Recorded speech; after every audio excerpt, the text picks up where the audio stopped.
podcast. Hey, welcome to the podcast. Today we're going to talk about what to do in the meantime. We've all got these seasons in our lives. God works in seasons, and sometimes there's these weird kind of interim seasons between one thing ending and another starting.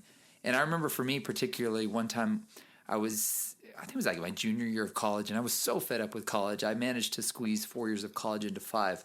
So it was starting to take a long time. And I remember walking out of a class one time. I was just so burnt out, and this smiling guy walked up and he's like, "Hey, let me help you make your life easier. If you sign up for the military right now, I will give you," I think it was way more money than I was making, like $5,000 a month or something, "and we'll pay the rest of your school.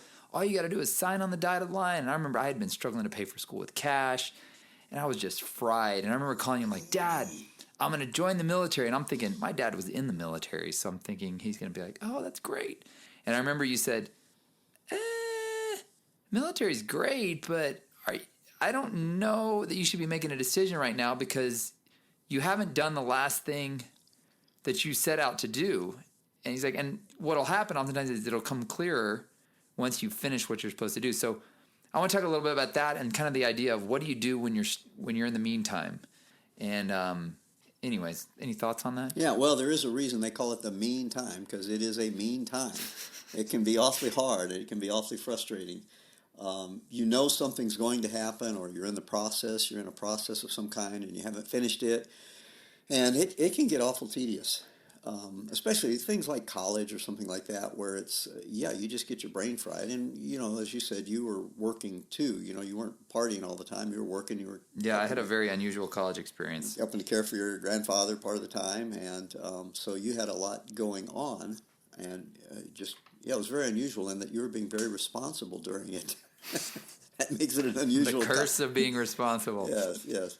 And so, so we do oftentimes want to bail just because we get tired. We just get tired of being in there, and that happens a lot, I think, in our life, because a lot of, it's like parenting a child.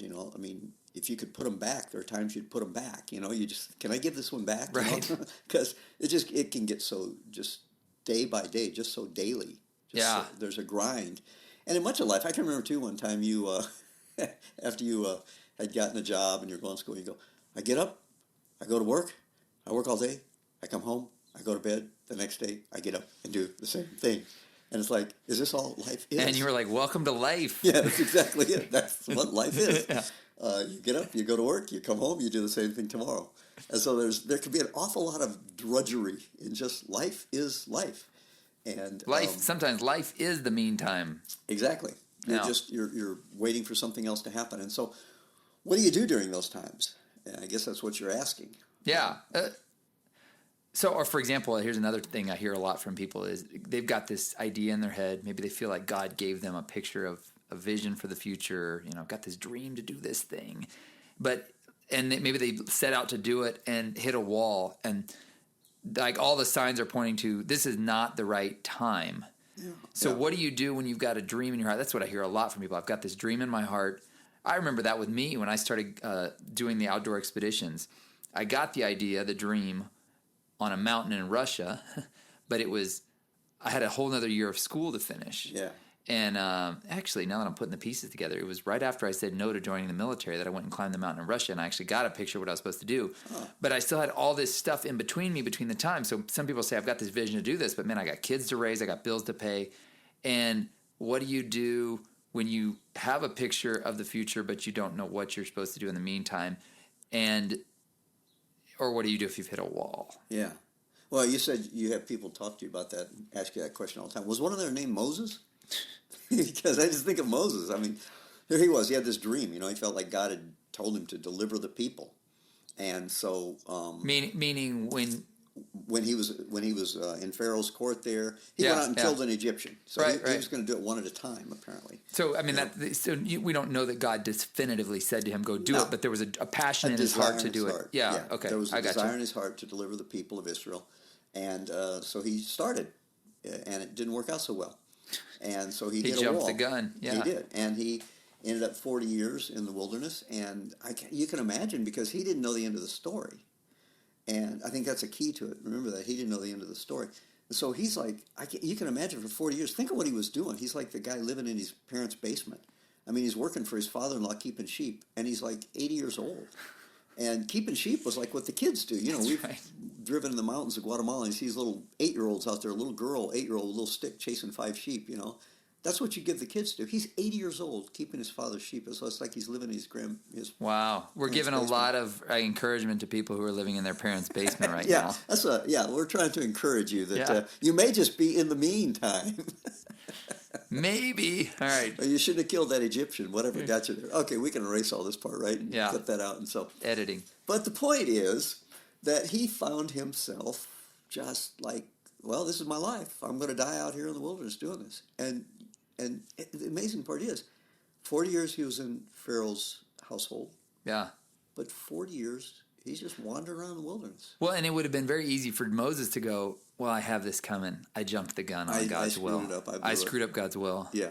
Yeah, which here's more encouragement for people who are saying, I screwed up God's will. I mean, I've felt that way sometimes. Like, I wanted it so bad, I tried it my way, and And, I'm not 100% sure that it wasn't God's way for him to have those 40 years in the wilderness. Because he learned what it's like to live in the wilderness, and he was going to spend another 40 years leading people through it. That was thanks to the whininess of the people he was leading, though. That's true. That's true. So the point is, don't lead a whiny church or lead whiny people. Maybe. And leave them out there in the wilderness. But, I mean, that's an interesting point, too. The idea that the children of Israel went through a mean time, too. Yeah. And a lot of that mean time was because of their own cowardice. That was, that I would say was self-imposed. A lot of our wounds are self-inflicted, But there's redemption. Yeah. Yeah. So one of the things I remember you specifically said to me, and I actually talk about this, I think there's a chapter, one of the chapters that people always refer to in the book I wrote, Vision Map, is some wisdom of yours, which would make sense, where I remember you said, well, you need to just become more of a waiter. And I'm like, wait, what do you mean? And I'm thinking, and you said, you need to wait well. And I'm like, what the heck does wait well mean? And I remember this, you said, well, what does a waiter do? Like a waiter at a restaurant. If a waiter was just sitting around, he would get fired.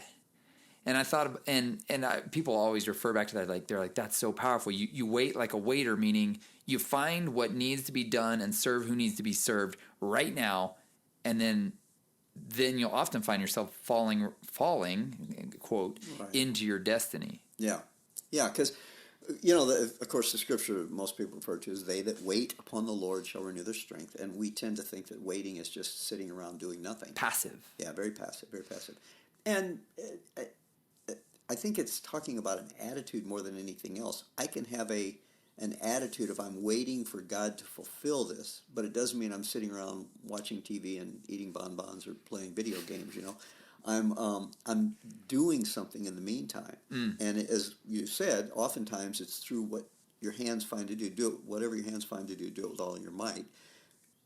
It's that God opens the door. How many people? For example, how did you get your first gig on the radio down in Guatemala? It wasn't by sitting back and listening and calling them, going, "Oh, it'd be so much fun. I'm just going to sit here and wait until God opens the door for me to be a disc jockey on a." That's true. I love that. There's a radio show I love to listen to, and I would call in these requests. And one night, nobody answered the phone. Finally, a guy answered the phone. He was totally frantic, and I was like, "Hey, you got anybody answering the phones?" He's like, "No, the guy called in." And I remember going, "All right, I'll be down there to answer the phones." And then I ran downstairs. I'm like, "Dad, I forgot I can't drive." You were how old? Yeah, I forgot I can't drive, and I barely speak Spanish. Think you could take me down? And fortunately, you were like, "Yeah, I'll take you down there."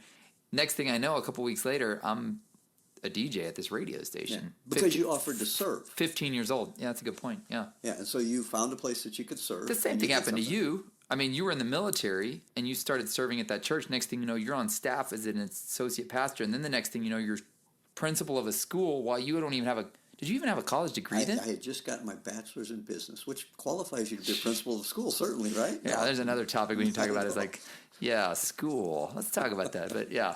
Yeah, school can... I mean, eventually you got the master's in education, but interesting, you wouldn't have got that master's in education if you hadn't been thrown in that position of serving in the role of principal. And by the time I had the master's, I was no longer principal of a school. Ain't that the darndest thing? I was doing something else I wasn't qualified to do. I was Right. pastoring, and I'd never been to seminary or anything, So the point is that many times it's in that making yourself available to do what your hands find to do. How many people have gone down and volunteered to do something, and then when all of a sudden, there's no country song that says, if nobody needs you, create the demand. Is that called supply side economics? That's it, exactly. If nobody needs you, That's what Steve Jobs said. He's like, people don't know what they want. I'll tell them what they want. Just create the demand. Here's what and so if you just get there to where you make yourself indispensable, God, you mean this guy's not even being paid? No, well, we got to keep him around. Yeah. So I talk to a lot of guys that want to get into ministry that way, and they're like, I want to be in ministry, full-time ministry. And I'm like, well, you need to start, like any open time you've got, show up at the church. Yeah. Because once you create a position for yourself, then all of a sudden they're like, hey, if the person leaves, you're like, oh, by the way, this isn't paying my bills. I got to go get another job. And they're like, whoa, hold up. We'll figure out a way to help you make up that. Exactly. But so many times people are waiting around. They're sending out, I've sent out resumes. Well, have you volunteered anywhere? Yeah. And that's amazing how many people get really sweet gigs just because they volunteered somewhere. Yeah, and we always say, well, it's not what you know, it's who you know. Well, of course it's who you know. I mean, if I'm going to hire somebody to fill in a position and I got this guy who's volunteering, who I know him and I know he's faithful and I know he's been here, and yet I've got this other resume sitting on my desk, I'm probably going to go with the guy I know. Yeah, a bird in the hand. Yeah. Because I know him. I know he's going to show up, and I know his responsibility, and I know what kind of job he's going to do. So more than likely, I'm going to go with the guy I know. So make sure you're the guy that they know. Yeah. Because it is going to be who you know, not what you know. So there's one situation I can think of immediately where just like active waiting doesn't apply. And I'm thinking dating. How do you actively wait when you're dating and waiting to get married? That's a good question. Actively waiting. Well, like, what is actively waiting? Look, I talk to people all the time. They're like, well, I'm, dating around and getting my heart broken. Like, that doesn't really work. Like playing the field. Yeah, and that's not actively waiting either. I think actively waiting is... See, again, marriage is not really about finding the right person. It's about being the right person. And so actively waiting would be actively becoming the right person. So, okay, I got that. Yeah, so I'm not actively waiting by dating every girl that will say yes to me. I'm actively waiting by trying to figure out the type of person that I need to be and working on the things that I need in my life. It's interesting, the Scripture says, he who finds a wife finds a good thing. And there's like two Hebrew words for find, or, in English we use it in two different ways. It's like, one is I find something like, man, where are my keys? I found them. Something you knew you were looking for. I'm actively looking for something there, okay? And the other is like, you're just walking down the street. Oh, look, here's a $10 bill. Look what I found. Okay, you just were going along your way and you ran across it. And the way to find a wife, to find a good thing, is not to be actively looking for one, but you just be pursuing the Lord with your full heart. And one of these days you're going to look over and there's going to be somebody going in the same direction you are, with a heart for God and pursuing the Lord in the same way, at the same pace and at the same speed, which is really what, this unequally yoked we talk about. The Bible talks about don't be unequally yoked. Well, in our society, we have no idea what a yoke is, a lot of people, other than the thing that you crack open in the egg. And that's not what it's talking about. Right. But it's talking about, and so we sort of summarize that to say, well, don't marry unbelievers. Well, in context, that's exactly what it's talking about. But you can even be unequally yoked to a believer, but they don't have the same passion for God. Right. Or they don't have the same call of God on their lives, You may feel a call to go into a particular... You may feel a call to be a professional pastor or whatever, I hate that term, but... Well, and so back to the waiting thing, if you're sitting around not doing anything and figuring out what you're even called to, then you're never going to figure out who's called to it with you. To go with you, yeah. Yeah, that's an interesting, because I think a lot of times people are like, I'm just waiting on the Lord, Like, yeah, but you're not doing anything, and you don't actually maybe even know what you want. Yeah. And maybe that's part of what the meantime is about, is just figuring out even what you want. Yeah, because, and that's the other thing, I think, we don't know what we want. Most we of the don't time. know what's going to make us happiest. We may think we know what we want, but I know with me, so I direct a mission agency. I would have never thought of that as something to do. I would have never been able to 20 years ago sit down and plan, well, this is what I'm going to do. I'm going to have this 5-year plan, this 10-year plan. And now I find out that it fulfills a desire in me that I never even really realized I had. Right. Because it dawned on me, somebody told me one time, they were saying, oh, you're so into missions. And I thought, I'm not really into missions. It just seemed weird thinking, I'm not really into missions. But what the Commission to Every Nation, the mission agency, what it fulfills in me, what I'm really into is seeing people released into all that God has for them. Mm-hmm. To see them step out of the boat and take that step of faith and then watch God do miraculous, amazing things. And missions just happens to be a vehicle. Right. Through which that happens a lot. So, which is funny because in some ways you could look back at us moving to Guatemala as a meantime before God actually called you to the real thing, which was to start a missions agency. Exactly. That was all preparation. Yeah. And, there we go again. That was in my 40s before I really saw it happen.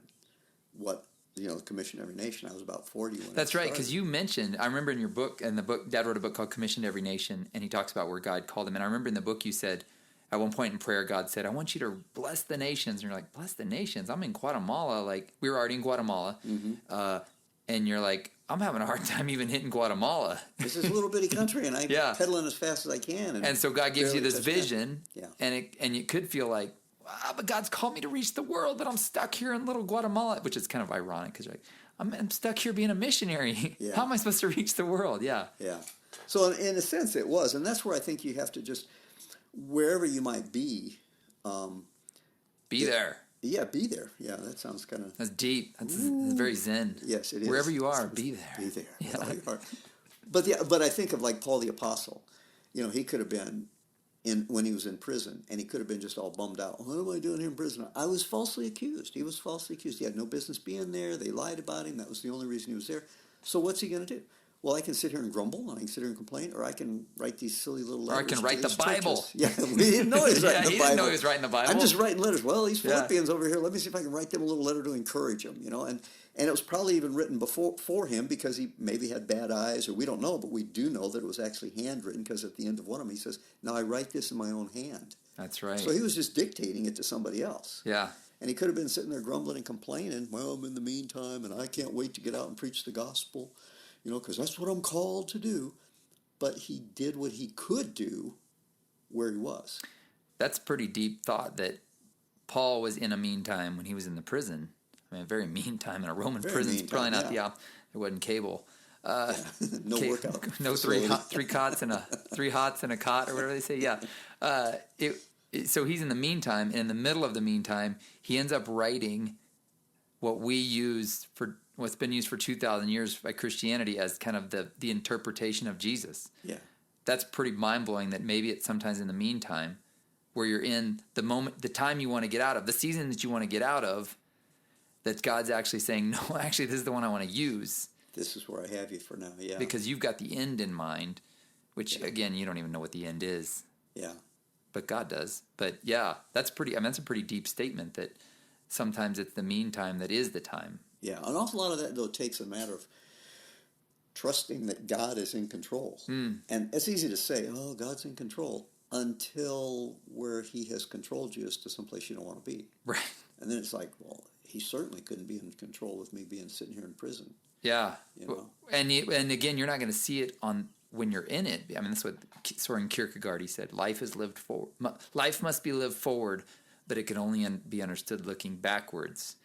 And that's the challenge with the mean times is you don't know what's being developed in you during those. I mean, I feel like I've been in a mean time for the last 3 or 4 years. Emily and I talk about that all the time. We're like, what exactly are we doing? Like, we've got like 10 different things going, but there's not one. There's a general direction to it. But here's the thing. I'm starting to see glimpses that there's a really clear direction to it that I didn't even see. Yeah. I've just been doing what's in front of me, and God's been orchestrating it. That's exactly it. You just take the next step. And I think another misconcept that we have is like the will of God is something that's out there. Mm. So I am where I am now, but one of these days I'm going to find the will of God, And it's kind of like a 12-year-old who says, I'm going to drive, but at 12 years old, I'm not supposed to be driving. Mm-hmm. And so Yeah, someday maybe I'll get my driver's license, someday maybe I'll drive. But right now, as a 12-year-old, I'm still in the will of my parents. I'm still where I should be. Right. You haven't missed it because the thing hasn't happened. Right, exactly. And you're not going to be any more in the will of God when you get there than where you are now. Wow. No. Okay. So that could be. I feel like that could be abused to say, "Oh, I'm right now." How do you know? Well, you know what? That's a whole nother topic for a podcast. Yeah. How do I know right now I'm in the will of God? But I mean, give me a one-liner for how do Well, you the know. one-liner is, if you're wondering if you're in the will of God, you're probably in the will of God. Because every time I've been out, I know it. Right. So if you're like, I'm in the meantime just waiting for God to speak, God speak, God speak, you're probably in the will of God. Yeah, you're probably there. Because you would know the other way. Yeah, you'll know when you're out. He speaks very clearly when you're out of the will of God. The way of the transgressor is hard. Yeah. I always picture that passage as like when you're walking down a path, you stay on the path, things are good. You get off the path and start walking in the brambles, you know it. Yeah, you don't have to wonder. Yeah. You start getting scratched up and bit and things. And so, yeah, you know it when you're off the path. Yeah. So if things are going along, and that's the other thing. It's like I love this passage, and he says this. He says, if you turn to the left or if you turn to the right, you'll hear a voice that says, "This is the way, walk therein." Yeah, I love that verse. Yeah, and that always confused me for many years until somebody pointed out that, hey, if you're not hearing anything, you're probably on the path. Okay, so because it says if you turn to the left or if you turn to the right. So as long as you're on the path, you don't need to hear You're good anything. to go. Just keep walking. Keep doing what you're doing. Keep doing what you're doing. Which fits in with what you told me when I was wanting to join the military. You basically said, so sometimes people ask, how do I know if God's telling me to do something different? Well, the question you always ask is, did I do the last thing he told me? Right. And if you're in the process of still doing the last thing he told you, then you're in a good position. So, I mean, it always comes back to, am I doing the last thing he told me? Because I think that's a lot of times I see people that get stuck. I've seen this in counseling. A lot of people that get stuck, they got stuck because, referring back to another podcast, God asked them to do something. It was too risky. They didn't do it. They feel stuck, and they feel like their life has been a perpetual meantime. So sometimes the meantime can be God's waiting on us to do the last thing he told us, i.e., for me, it was finish school. Maybe for somebody else, it's like, well, he gave you a kid, and that kid's not up and out of the house yet. So Have you raised the kid? Have you done it right? Have you put all you've got into what's in front of you right now? And I think sometimes, it comes out to we're looking externally to this, I'll get over here once. And God's saying, no. Like, did you do the last thing right now? And, did you write a lot of people are like, I want to be a world-class speaker. And I'm like, hey, and I'm going to write a book one of these days. I'm like, well, maybe actually you're putting the cart before the horse. Like, a lot of times the speaking comes from the writing. So did you write the book? And no, but I felt that's a lot of work. Yeah, I felt like God called me to write the book. Yeah. But I'll just know. Well, you put in the grunt work in the meantime for the result of the book at the end. It's not the reverse of that. Yeah. I look at it like baseball. The third base coach, everybody wants to get home. Score the point. Third base coach isn't going to signal it's you a home. run in baseball, Dad. What'd I say? Run. You said the point. The point. Okay, that's true. Okay. Score that touchdown in baseball. That's right. Okay, you just score the run. Everybody get the three-pointers. Well, I know it's home plate anyway. Everybody wants to cross home plate and get the run. Right. But the third base coach isn't going to signal you home until you're on first. Yeah. And you got to touch first. You can't run to second until you touch first. Yeah, you get called out if you skip the base. You can't take the shortcut. Yeah. You got to touch first. And then if you're on first, then you go to second. Then you can go to third. But you don't run home until you've touched first, second, third, and then you can run home. And if you do, the score doesn't count. So it's a lot that way in life as well. We want to score. We want to. The hero is the guy who crosses home plate. But you got to run to first, and you got to touch first, touch second, touch third, and it's that way in life too. And a lot of times, and see again, you have to realize that there's nothing insignificant about touching first base. That is crucial. That is important. God is working something in you, even though, I'm only on second base. It's part of the sequence. Yeah, and you may have driven home a run. You don't know what God is doing in all of his plan. He's got all these planets he's got orchestrated. He's moving around, and they're not bumping into each other. And he's got, millions of us, too, that he's working around. And so you never know what impact your life is having on somebody else's but I only got to first base. Yeah, but you don't know, somebody may have been on third and they ran home because Right, you're getting to first, got them home. yeah. So you scored the run, even though you may not have been the hero in it, and you just take it, and you take it, and then eventually you'll get to third base too. So, one last question. So for me, who's like a type A driven person, I don't know that I'm 40 years old. I'm still trying to find the balance of this, but there is an element of the abiding thing where it's like, okay, now you need to stop drumming up stuff to do and just abide. This is a hard question, but where do you think is the line between, yeah, abide in me, apart from the vine and the branches, you can do nothing, I'm the vine dresser, blah, blah, blah. And then it's like, but stay busy doing stuff. Where's the line in that? Yeah, well, it's like with most things, it's a hard attitude. It's a hard attitude of not just doing stuff to be doing stuff. That's hard for me because I feel like I could always. I'm getting to a point now for the first time. I'm like, I'm not going to do stuff just to do stuff to justify my existence. Yeah. But I think that's what a lot of us do. We're like, well, I got to do something to justify my taking up space on the earth because I'm not the only one. Yeah, and I think maybe, I don't know, maybe not, but I think maybe in this culture there's even more of that because at least in the church there's a whole lot more drivenness than, I don't know, maybe not. But here's the thing, in 1 Corinthians, 2 Corinthians, one of those Corinthians. Let's just say Paul said, yes, that he talked about the fact that when we stand before the Lord, some of our works will be wood, hay, and stubble, and some of our works will be gold and silver and precious jewels, and that the wood, hay, and stubble will be consumed by fire. And the way I look at that is that there are works that I do that are just things that are good things to do. It's a good thing to do this, it's a good thing to do that, it's my own idea, it's my own creation, and they're good things, but I believe they're going to be consumed by fire because they're not precious stones, jewels, gold and silver. Those are things that are spirit directed. In other words, this isn't just something like I decided it would be good to feed hungry children. right. Okay, so I go and feed hungry children. Is that a good thing to do? Sure, it's good to feed hungry children, but maybe God had something else for me to do. And so the key is that old song, trust and obey, for there's no other way to be happy in Jesus than to trust and obey. And so it's really a matter of doing those acts of obedience. And so, it's the old, don't just stand there, do something. Yeah. I think actually the best counsel is don't just do something, stand there. If you're not hearing anything from the Lord, then just stand there. Maybe you just need to wait. Because there are quiet times, there are seasons in our lives, and there are times when we need to be glad that there's nothing for us to do and we've got nothing going on, because then there'll be times to spend time with the Lord, to deepen the roots in our own life. Right.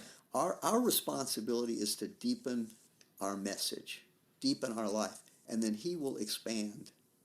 He will broaden the ministry when it's time. So you're saying that sometimes deepening the message means you need to get busy serving, and other times it's like you need to pull back from serving and just listen. Well, or is it a combination of both? Yeah, I think the deepening because it's not like you're going to be, if you're so involved serving that you've got no time to be spending alone with the Lord and in His Word to deepen the roots. Which I meet a lot of people that they do that. They're like, I'm going to just stay busy until the Lord provides a thing. And you're like, yeah, but you are like as shallow as a. Yeah, and you're fighting the meantime. Is what you're doing. You're keeping busy in the meantime. Instead of there is serving, but it's not serving at a frantic pace. It's again doing those things that God has called you to do. Right. In 3.5 years, Jesus spent a lot of time just kind of wandering around. He just wandered around and, here's a sick person, let's heal this one over here, and let's heal this. But at the end of 3.5 years, he could say, I've done all the Father called me to do. And He didn't heal everybody either. No, but Jesus, there's still sick people here. But Jesus, there's still demon-possessed people here. Yeah, but I've done all the Father called me to do.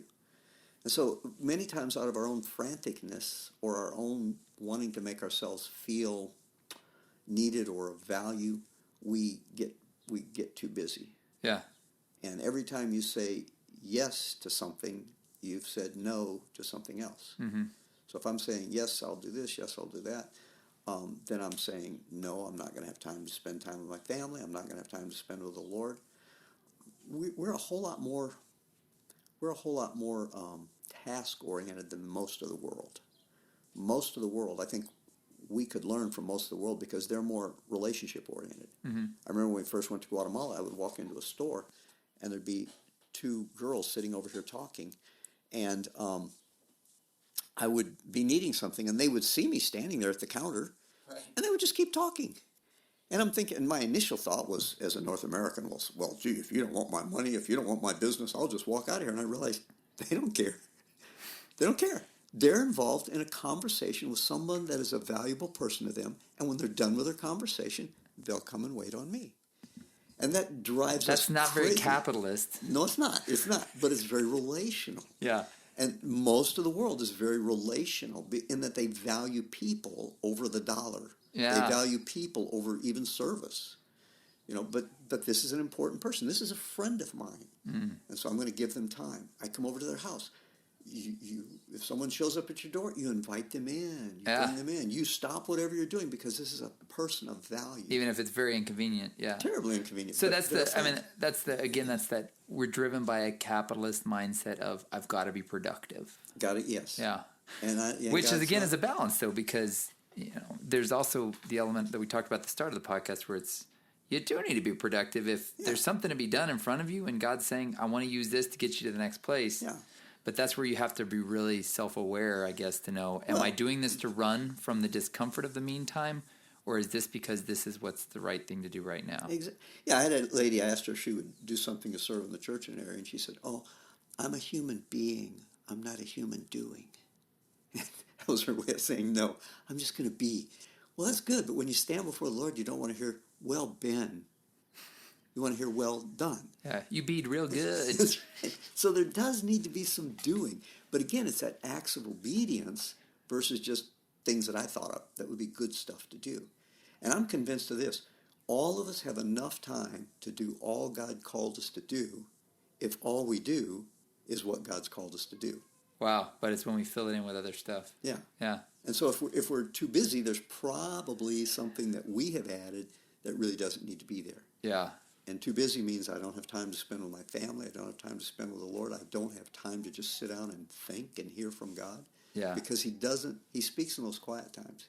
That's good. So that's good. So to wrap it up, we're all going to go through seasons that feel like maybe God is silent, or we've got this vision ahead of us that it feels like we're not getting anywhere on. But you've always got to be confident that if you're listening to the voice of the Lord, he's working behind the scenes somehow.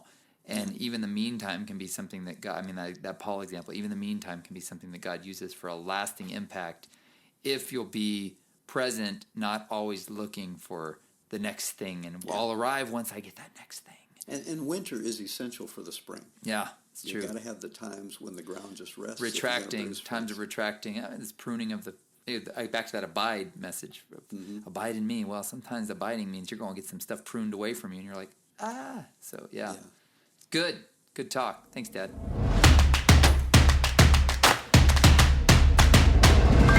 If you liked what you heard, please consider sharing this with a friend. For more information, visit joelmalm.com or rickmalm.com. Thanks for listening.